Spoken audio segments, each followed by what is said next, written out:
Hello, everyone. Welcome to Christian Weather Broadcasting. Today we're going to be forecasting Tropical Depression 10.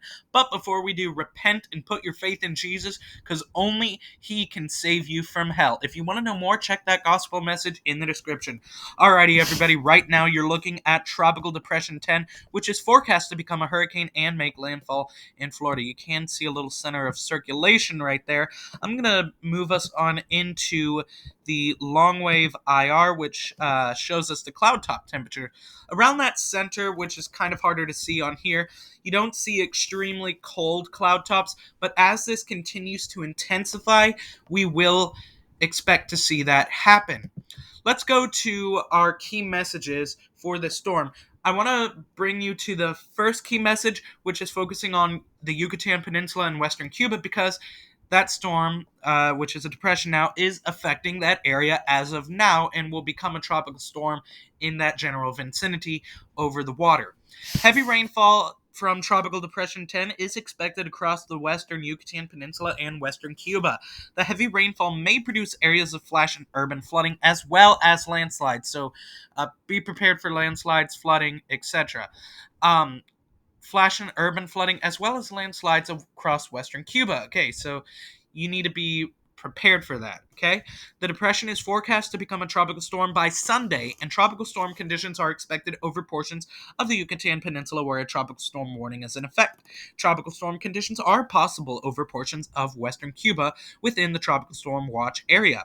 The depression is forecast to strengthen during the next few days and could become a hurricane over the eastern Gulf of Mexico, bringing potential of dangerous storm surge, heavy rainfall, and strong winds to portions of the west coast of Florida and the Florida Panhandle by the middle of next week. Heavy rainfall is also likely to spread into portions of the southeast U.S. by mid to late next week. Although it is too soon to specify the exact location and magnitude of these impacts, residents in these areas should monitor updates to the forecast of the system and ensure that they have their hurricane plan in place. So be ready if you live in the areas where this storm is coming. Alrighty, let's take a look at our cone of uncertainty here. As you can see, it's going to be basically stationary. Then it's going to strengthen into a tropical storm and start moving out. By Tuesday, it's going to be in the Gulf, and by 1 p.m. Tuesday, it's going to be approaching Florida, and we'll have a hurricane on our hands. Category 1 hurricane going to be making landfall in Florida, remaining a tropical storm all the way into Georgia, and then moving as a depression all the way up into North Carolina. So wide-ranging effects from the storm. Let's take a look at our wind speed probabilities. Do not be concerned with this area. Plus, there's no land in that area except Bermuda. That is where Franklin is going right now. What we want to bring in right here is the area where the storm's going to be making landfall. As you can see at the coast of Florida, a 20 to 30% chance as of now for tropical storm force winds. But as this storm intensifies, that chance will go up. Alrighty, everybody, let's move on into the arrival time of winds. So, by Monday, 8 p.m., some tropical storm force winds will be moving into Key West area of Florida. By Tuesday, 8 a.m., winds will be moving into the coast of Florida. And by Tuesday, 8 p.m., it'll be inland Florida when winds will be arriving. So by Tuesday, 8 p.m., the winds will be on land in Florida. What are the conditions in the Gulf of Mexico for this storm to intensify? Well, let's take a look at that.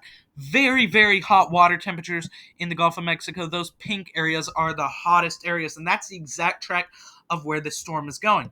But there is a little bit of wind shear. There is some wind shear that could... there is some wind shear in the Gulf, so keep that in mind when we're watching this storm. Let's take a look at our intensity guidance on this storm. Hold on, let me get out of here. Our intensity guidance is two models are bringing us to a category 3, while the majority of the models are bringing it to either bringing it tropical storm strength or hurricane strength. But according to the National Hurricane Center, we're going to be looking at a hurricane.